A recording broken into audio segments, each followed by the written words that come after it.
Hello, this is Gerald Johan van Was. In this video I will take the subject of flowers. I'm very bad in remembering names of flowers. I worked a very short time in a flower shop, couldn't remember any of these flowers, so I couldn't do that very long. I'm very bad at it. If I refer to my grandfathers who were farmers, they should probably be quite ashamed of how bad I am in remembering names. And I thought by myself, okay, but I'm very good in recognizing letters and letter combinations in words, why they are named and so on. Of course, with the Latin and so on, there's so much division where that comes from and where the names come from, but the names that people give should be able to make me realize that better by just realizing how the words are used. So okay, let's start and go and do that. It's because I have this theory that helps me also. I was already very much aware of the letters, in what directions letters can be used or remembered. By accident, actually, when I was very little, 6 years old or so, I looked into the classroom of my father, saw some letters there, and realized it were letters, and I could figure out what kind of letters they are. So I remembered them differently. I figured them out myself. So that remembrance took me to a study at some point, and when I looked, I saw in a book somewhere that letters have a meaning. Okay, besides the numerical interpretations, a real meaning. I started to look for a pattern that gave you meanings that are always useful. And this is my theory about. So what is always useful in every language, and I figured out that the numerical order is very practical actually, but it's much more complicated even. It follows a certain order. Also your order in attention, and the differences between all these letters is almost equally large. There's a system in it. That's why it works. It's systematic. That is how the whole region of physics works, because they are in balance, and even the letters are in balance. Strangely enough, nobody realizes that. Nobody could figure it out. So it took also for me years before I could figure it out how to work with it, how that works, and how you can interpret them. And now I have it, so I can take any subject that I want now, and I take the flowers. So dahlia and roses. Rose is the most simple one. I'll have my scheme here at the right to guide me. This is just to resume. There's much more to it. Read the books if you want to have more examples and the way how to get to it, because it's not really explaining 100% how you should use it. It's just explaining what you can do with it, the kind of logic that works in it, and so on. Although it has some small directions to point you in the right direction. My videos are much more directly towards the practical workout. So let's go to roses first. So before I do that, I have to wonder also, what does that define? How do we define roses? Just as a basis already, how do we define them? How do we see the difference of roses with other flowers? How do we define them as an object? So what are they, the flowers? We immediately associate them also with the color rose, the roses, the rose. But it's much more than that. When we look at that, can we immediately go to the rose? No, there is a whole way to it. They grow quite unpredictably, is not the right way to say it. They grow irregular into a frame, let's say. They climb, attach themselves, and protect themselves also at the same time with thorns. And that's the whole process is there before we can reach the flower, or before we cut it, because that's what we will usually do. We cut out the flower and try to forget the rest. When choosing words for a certain object, we also have three kinds of categories, and these categories and choices of letters there, they are about the dependency, how quickly we can see the object, and how quickly we can cut the chase, as a matter of speaking. So when we really see the object very quickly, we have these 9 first letters that tells us we have something directly available for us. It's formed, it's visible, no big problem. That's the thing that we have here. These are the first 9 letters in an order, also with its own categories, places, and so on. That's my system about. I'm not going to talk about that now. The second category is when we need a little bit more time to focus, but we can see, oh, it is growing into a certain direction. It has a certain direction, and it is, when compared to flowers, we also can predict it a bit. Okay, it's growing to that direction, so that's my focus now. If it is hard to reach, well, now we compare it to flowers, and it is a bit unpredictable how it starts, how it comes to its form, and so on. Of course, that's the third category. Also a lot of letters there. So which of these 3 categories fits best with our starting to focus upon where the flower is and how it looks like? Is it immediately the focus immediately to the flower and we have it before our eyes?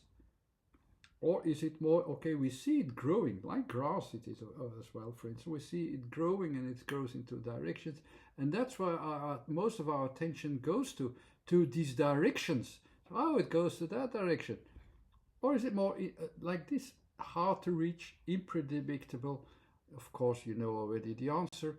It's the third category, that hard to reach and unpredictable nature of actually a whole background of circumstances that work towards it, that we really don't see where does it begin, where does it end. It's quite unpredictable and is up to circumstances.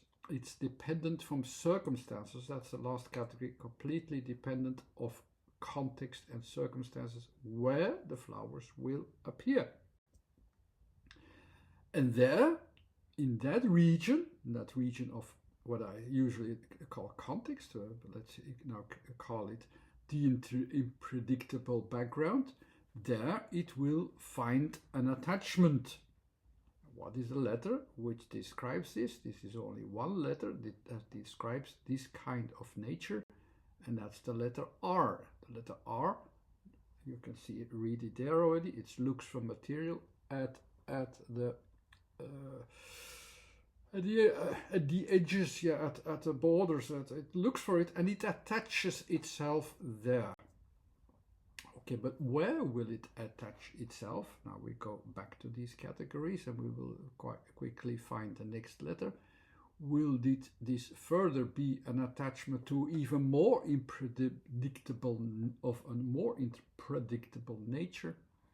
Or will it show then more which directions that we finally will reach or go to, that it will show itself in the environment? Or again, will it show itself from that point on immediately, directly? I think you already know. It will first attach itself into a certain environment where, that's the O, where it will grow towards it. So that's these timed positions. The O will go to time positions, and it will work towards a certain moment where the flower can appear. O, the moment where the thing can finally be attached to and find its form. There will be the roses, there will be the S's, and the E will be the highlight, and it will be there. It will be in its almost, again, like an S, unpredictable, chaotic end effect of a result. That's how I would describe the petals of the rose. Are quite chaotic, actually, if you ask me. Nice, course, but it's quite of a chaotic combination of directions that you can see there. And that's the rose in the end. And I found, I always look up vector and then the word, and I see what kind of words are, how these words are expressed. And I saw one of these nicely painted flowers, but I saw immediately they are not thorns, and that's strange. Some people really leave out the thorns. And it's a bit strange because it's one of the essences of how roses are formed. I see that a lot of the people, they do so much effort of imagining a rose without the thorns, or even perhaps even wish for a rose that it were without the thorns. But already in the word rose, how it is attaching itself and so on, how it finds a way in the environment so that it can find the right circumstances, so on, protects itself even, not just only attaching itself, but also protect itself with these forms. This attachment is, and I read now my text out loud, this attachment is what makes the rose grow. It is this attachment itself, which you can also see psychologically, which causes a caution, a protection, a care, or you will be harmed. There is no beauty received without that process. This is not a process that is automatically, should be automatically associated with pain, because when there's pain, there was no proper care. So imagining a rose without thorns is having also unrealistic expectations, thinking that you can get your attachments without the care to make it grow, to look for the circumstances, to be protective in it, with caution. And this protective nature of and so on during that attachment is needed, that there is protection needed before beauty. And then at the end, this chaotic outcome, which it always will show its full color. But it's the whole process that counts, and that makes it happen, that makes that attachment happen as well, before you can take that out and receive that accordingly and with its full perspective of it. Okay, let's go to the next flower, which is the dahlia. And so I say again, I'm quite bad in names.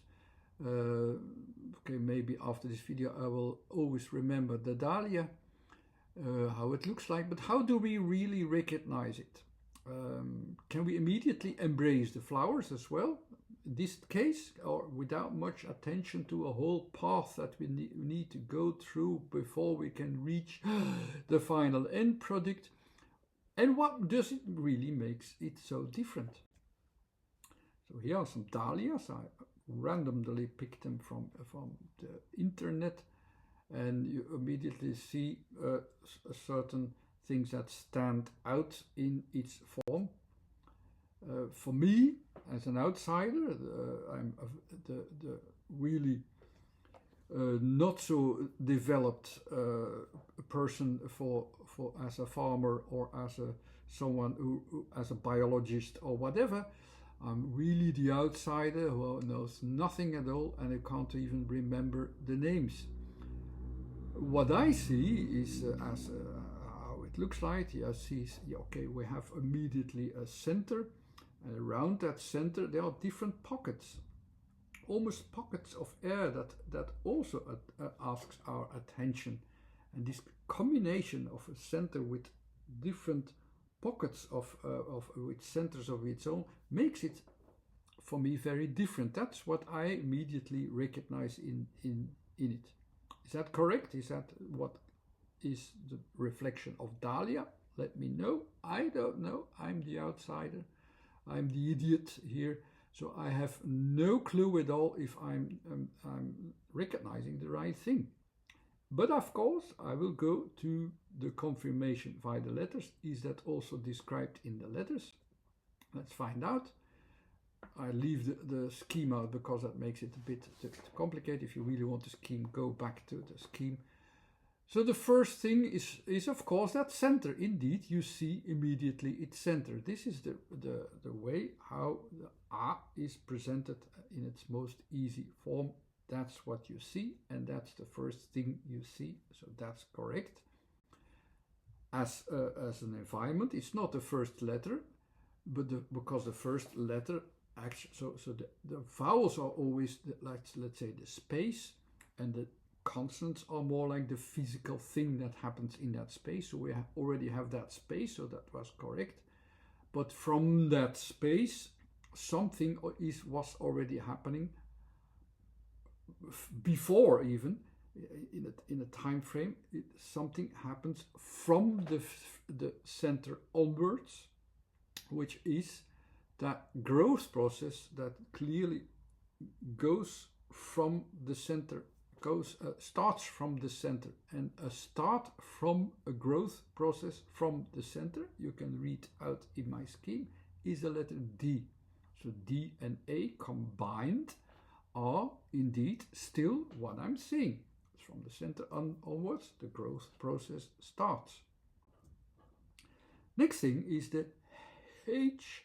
The H is from the last category, which is the region that says, okay, I discover a frame, and this frame can be used in different conditions, in different situations, and so on. So from that center out, it also finds that frame in which one of the pockets, at least one of the pockets, is defined by it. And because it's a frame, of course, you can repeat the frame anywhere where you have the same kinds of conditions. That's defined in my theory. These frames of letters will have a definition that it says everywhere where you see the same frame, these and the conditions are there the same thing can happen there again. Remember this for last. But here is the frame.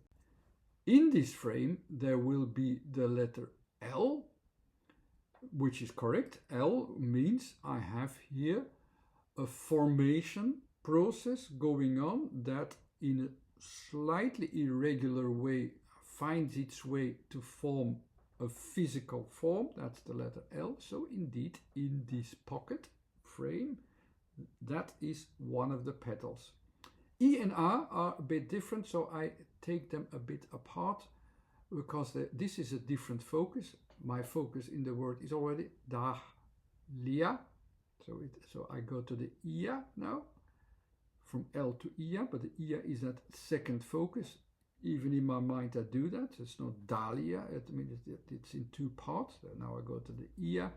What is this describing? If I just describe IA, E is also a pattern.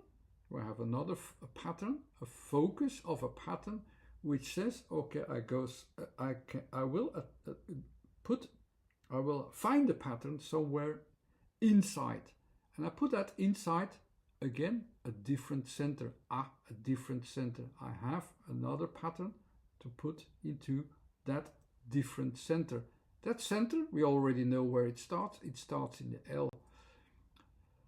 What we also still have to repeat, of course, and remember is that frame. So all the letters from the last category are about frames. H is a frame, E is a frame, contextual frame. And where is this frame built around? It is built around that first center, which has the letter D, which is also, by the way, associated. If you associate all the letters with dimensions, it's the fourth dimension. So it means it starts to build up a pattern in a time frame. From there it starts to grow that pattern, and that's what we indeed have. And that pattern will be repeated from Da around this whole center. Then of course you will get the whole flower in the end with in the L the new center focuses, where every time this you see, yeah, in this case something as if you you can go in there in that way. That's how the frame has been built up in Dahlia. I had already recorded this video and I was about to finalize it as well. It was already published as well. Luckily nobody saw it yet, but I suddenly realized that in the expression of rose, I was of course expressing rose also from the viewpoint of also this idea. There are no roses without thorns. Still, this tendency to see the roses without the bad thing is part also of that element which is in there. And this reminded me very much, because rose has also a couple of different meanings. You also have rose as the color, and that's actually quite interesting, because rose in the psychology, I have described it in my book about the colors. Rose is actually, yeah, the color red. So the emotions, you're attracted to emotions, the things that come out, and it affects you, and you go for it, and so you feel the sensation and so on. If you really overestimate the things that are coming towards you, and you start to expect it, and you make it even like say lighter and brighter than the reality of it is, because things are still coming towards you, still have to make them, you have to change the material into light, let's say. If you see them already lighter than they are, because they are not produced yet, they are not bright and brilliant yet, you over idealize the red color as if it's whiter than it is. And that's pink, the color pink or rose. It's the same thing. The color pink is rose is also used for the color pink in several languages, so they are used for the same thing. The letter S, I also will add it a little bit more. The letter S, when it's pronounced more as Z, S is about effects. You have the sensations, you sense a lot of things that are going around, are having effect of you, have a feedback upon you. And when there are an influence that remains outside, is that letter S. If it's going towards the inside, it's going to more towards the sound Z. So the rose also has that tendency to go inwardly. So this tendency of emotions go towards you, come towards you, like the color red is also going, yeah, to be emphasized in that way, that you sense it even more. But that sensitivity that you want to proceed, like it is also you want to do something with it. The desire alone that you want to do something of it could do two things, and these are the two colors. It's the darker red of the painful situations, the anger, the negative things of the red, or the pinkish color, so the two white colors, which is the over idealization of red, of emotions and so on. And all of these processes and associations that are involved in there are quite interesting to investigate them as well, and to sense them and realize what they are for what they are. Has this world of associations that can also be associated with the rose as the plant which grows into these circumstances and so on, that you deal with it, or you just see the beautiful thing in the end only. Then this can lead to this over idealization of the end product without dealing with this whole process that you need towards it to adapt also towards the circumstances, which the rose also implies. And that was my message for the rose as well. And here is the expression of the rose a little bit better as the previous one. Okay, thanks. So I hope these were also helpful. I provided you some examples that also flowers have the same kind of patterns of when we name them as with letters. These letters are always there for a reason. It's a choice. It's a choice of how we communicate there, how we see the form, what we see, what is happening there, and also how we have to have a certain behavior towards it to understand it and to appreciate it. That's why I also had roses there. Roses are not just a flower without the thorns. Think about it. It's described in the roses what the process needs for the roses, and also requests from you when you want to respect the roses. Don't cut the thorns away from the roses, because then they are no longer roses in its full sense. Dahlias, it's a bit more easy, it's just about the form and it describes the form. Nothing more than that. There's some books there to prepare you, some websites and some Facebook page. Whatever you like, you can subscribe to any of these. Thanks again for watching. Bye.